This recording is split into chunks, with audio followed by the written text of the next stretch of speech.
dua jenis cana teman-teman. Suhu air yang di sini dengan penting kita punya auranti, wis udah mewah. Ikannya lompat, brondol semua teman-teman. Waduh.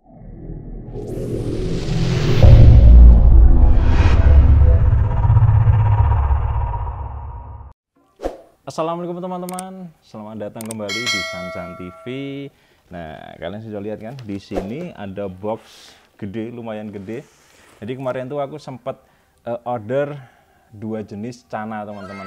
Ya, yang menurutku sih ini masih rare, masih langka, dan buat koleksian masih oke teman-teman. Jadi ini ada Auranti CB, tapi ini udah ukur gede, udah 14-15 cm ini. Terus juga di sini ada golden limbata ini teman-teman.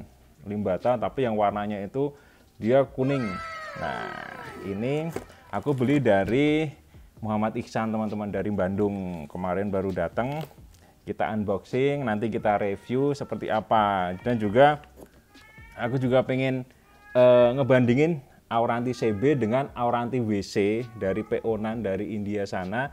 Nanti bedanya seperti apa, nanti kita taruh di tank bersebelahan, kita cari perbedaannya seperti apa ya. Kita bawa ke tank ya teman-teman ya, nanti kita lihat perbedaannya kayak apa. Tapi sebelum itu kita aklimasi dulu teman-teman. Jadi tujuan dari aklimasi itu biar suhu air yang di sini dengan suhu di tank itu sama. Jadi biar ikannya itu tidak kaget, tidak besok. Terus nanti baru setelah aklimasi suhu kita aklimasi air. Jadi biasanya kayak gitu teman-teman. Kalau ada ikan baru datang, kita jangan langsung disuntak airnya disuntak atau ikannya langsung dimasukin ke dalam tank, nanti bisa pH shock. Dan sambil nunggu ikannya kita aklimasi dulu teman-teman, kita bicara tentang Auranti ya. Jadi kalau dulu itu Auranti itu kan ikan sultan ya, sebelum sekarang sudah jadi ikan 1000 umat. Kalau dulu itu ini ikan sultan teman-teman. Ketika kita punya Auranti itu udah prestisnya tinggi banget. Jadi ikan kalau cana itu ada di urutan kedua setelah cana barka kalau menurutku ya, kalau zaman dulu. Dan saat dulu pun kita nggak lihat barnya itu kayak gimana, terus juga warnanya seperti apa, barnya yellow barnya itu oranye apa enggak, itu kita nggak lihat seperti itu teman-teman. Yang penting kita punya Auranti, wis udah mewah. Cuma kalau dulu itu kan banyak isu yang beredar bahwa Auranti yang masuk di Indonesia itu sudah dimandulkan dulu teman-teman, istilahnya disterilkan dulu. Nah, makanya banyak isu-isu yang berkembang kayak gitu, sampai ada yang nggak mungkin Auranti itu bisa di-breed di Indonesia. Nah, ternyata ya mungkin tahun ini ya, awal-awal tahun ini baru Auranti desas-desusnya ada yang di-breeding teman-teman. Nah, terutama yang ini nih, salah satunya anakan yang ini dia sudah sampai 14-15 cm, ini mungkin sekitar 5 bulanan teman-teman. Kalau dulu itu cuma desas-desus saja, katanya di sana ada yang sudah breeding, katanya di sini ada yang sudah berhasil breeding Auranti. Jadi banyak pebreeder Auranti itu yang dia tidak munculin jati dirinya teman-teman. Dia dijual, aku nggak tahu alasannya gimana. Dan sampai aku juga ikut mikir, wah beneran ya. Jadi kalau aku kan punya Auranti pair itu. Nah, saat jadi pun aku juga nggak akan keluar-keluar, nggak akan bilang Aurantiku jadi, tak bikin ikan PO-nan, kita jual mahal. Nah, seperti itu teman-teman. Cuma nggak tahu akhirnya jadi secara terbuka, yang ini sudah jadi Aurantinya, yang ini sudah jadi Aurantinya, dijual anakannya seperti itu teman-teman. Nah, kita lanjut lagi di Auranti yang PO-nan ya. Jadi PO-nan itu impor dari India, pre-order. Biasanya ikan PO itu ikan pre-order. Cuma yang ini ikan impor dari India itu, kalau dulu 3-4 tahun yang lalu itu jarang banget Auranti size kecil yang datang ke Indonesia. Biasanya ukur ya mungkin 14-15 lah ya dulu. Biasanya datang di akhir tahun teman-teman. Di akhir tahun. Jadi kalau di sana, di Assam sana, habitat aslinya Auranti itu Auranti itu hibernasi saat musim panas. Nah, ketika banyak hujan, air di mana-mana, dia baru keluar. Nah, saat selesai hibernasi itu baru ditangkapin. Makanya saat musim hujan itu banyak auranti-auranti yang diimpor ke Indonesia. Seperti itu teman-teman. Cuma kalau sekarang itu makin lama makin kesini itu auranti jadi sepanjang tahun ada teman-teman. Nah, aku curiganya sih di India sana sebenarnya sudah ada yang bisa breeding auranti sejak dulu, karena yang sekarang pun ukur 4, 5, 6 cm sudah ada yang diimpor dari India sana teman-teman. Dan ini aku sudah buang airnya, kita tinggal masukin saja nih, kita masukin. Nah, kayak gini teman-teman, ikan auranti CB ini masih pucat karena baru dari plastik ya. Kita tunggu bentar, kita lihat saat settle gimana, nanti kita bandingin dengan auranti yang PO, apakah ada bedanya atau sama saja. Dan contohnya ini teman-teman, ini auranti ini ikan PO-nan sekitar bulan kemarin, dan ini datangnya 6 cm, kecil banget, masih kecil, kurus. Nah, seperti ini ikan PO-nan dari India sana. Kalau dulu jarang banget ikan auranti PO itu yang datang kecil kayak gini teman-teman. Ya seperti yang aku bilang tadi, biasanya 14-15 cm baru turun. Setelah itu baru ada 11-12, 9-10. Sekarang 4, 5, 6 cm sudah mulai masuk nih. Nah, cuma untuk ikan PO-nan itu agak tricky teman-teman. Ketika kita beli mulus, kemudian sampai rumah beberapa hari kemudian langsung muncul jamur. Nah, harus dikarantina dulu. Ini sebenarnya masih ada di dalam tank karantina karena ini masih polosan, dan kemarin juga baru aku ganti air. Cuma kalau polosan itu kan memang airnya cepat keruh ya, karena pengaruh dari kotorannya sendiri. Tapi alhamdulillah ini sudah mulai mau flaring tangan. Auranti itu kalau sudah settle, gampang banget untuk dilatih mentalnya teman-teman.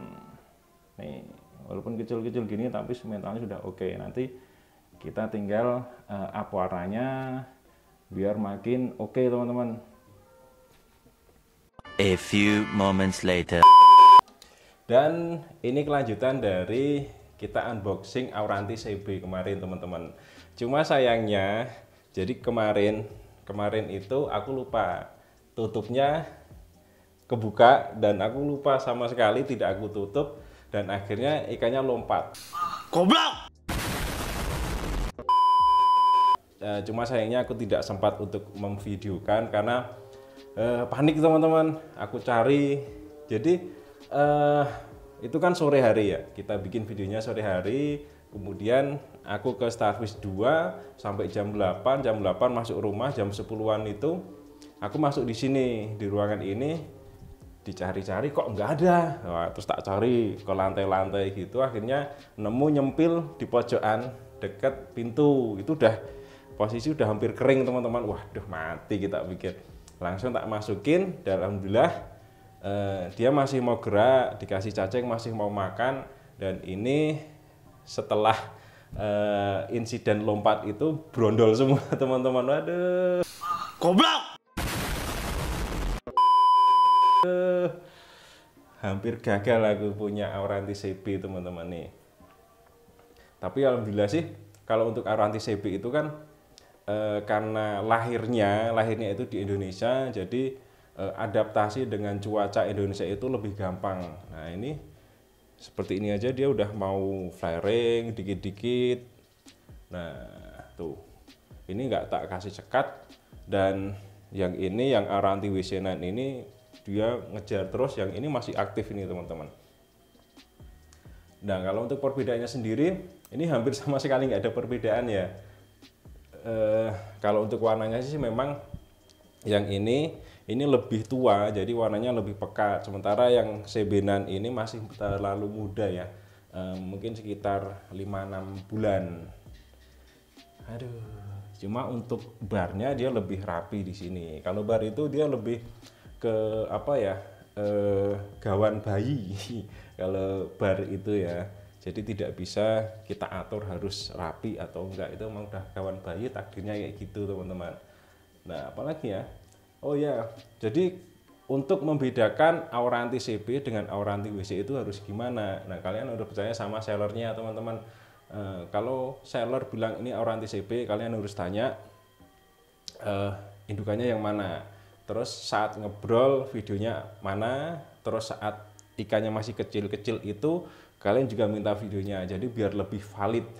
Karena sekarang ini kan sejak auranti bisa di breeding, keluar anakan-anakan yang mungkin 5, 6, 7 cm sudah ada, kemudian importirnya ini nih teman-teman, dia masukin juga dari India, size kecil-kecil segitu. Jadi buat kita ini agak kebingungan juga, jadi harus lebih percaya kepada sellernya, atau kalau kenal dengan peternaknya langsung, kita beli dari peternaknya langsung. Dan harganya pun juga untuk seukuran ini, misalnya ini masih fresh PO dan ini CB ukuran segini, bisa 2 kali lipat teman-teman. Harganya lebih mahal auranti CB karena lebih lebih gampang adaptasi, dan diperkirakan kalau di breeding lagi dia akan lebih gampang.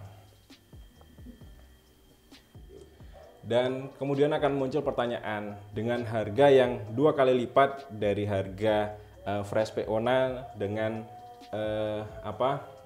ciri-ciri fisik yang sama, tidak ada bedanya, kemudian akan timbul pertanyaan, worth it nggak sih sebenarnya kita beli auranti CB itu? Nah, untuk kolektor-kolektor seperti aku ini ya masih worth it teman-teman, karena kita itu tidak penghobi kolektor ikan-ikan kayak gini itu nggak memandang kualitas sebenarnya, cuma biasanya kita juga nyimpen ikan-ikan yang memang ada historinya teman-teman, ada historinya, ada cerita tersendiri. Seperti yang kemarin aku beli maru breedingan itu dari Om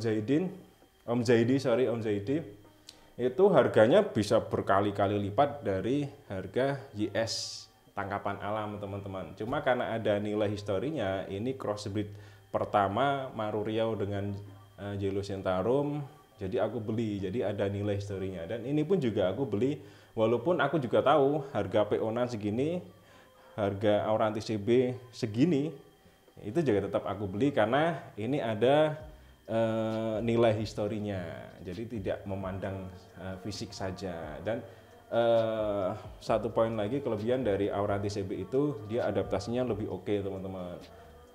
Ini walaupun sudah berondol kayak gini, dia tetap oke, tetap mau interaksi, tetap mau flaring sedikit-sedikit ya.